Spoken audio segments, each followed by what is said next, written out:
期也为中部地区带来了强风跟雨势，包含了海线还有山区都传出了灾情。先来关注到的是在台中梧棲区接连传出了路树被吹倒，压毁了车辆，所幸没有造成人员受伤。另外在和平区有好几个路段都发生了落石坍塌，像是中横便道17.1公里处呢，有一座便桥就是遭到了大小落石击中受损，现在呢是完全无法通行。惊人巨石从天而降，将登仙溪上港便桥面砸破了一个大洞，大大小小落石仿佛就像炸弹般，钢梁也被砸弯，造成此路段无法通行。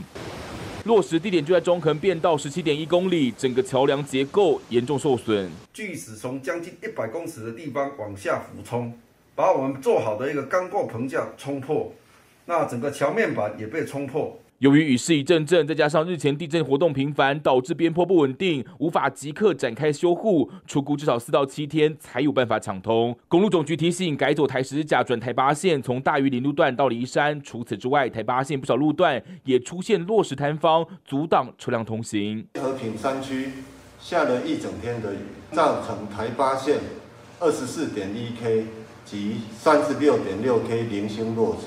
警方夜间巡逻，发现路面有落石，就怕会酿成事故。在安全无虞的情况下，协助将石头搬离。由于持续有落石从高处滑落，也提醒用路人这段时间非必要尽量减少前往山区。这波寒流带来强劲风势，除了山区落石不断，海线地区有机会出现9到10节强阵风，发生了多起路树被吹倒。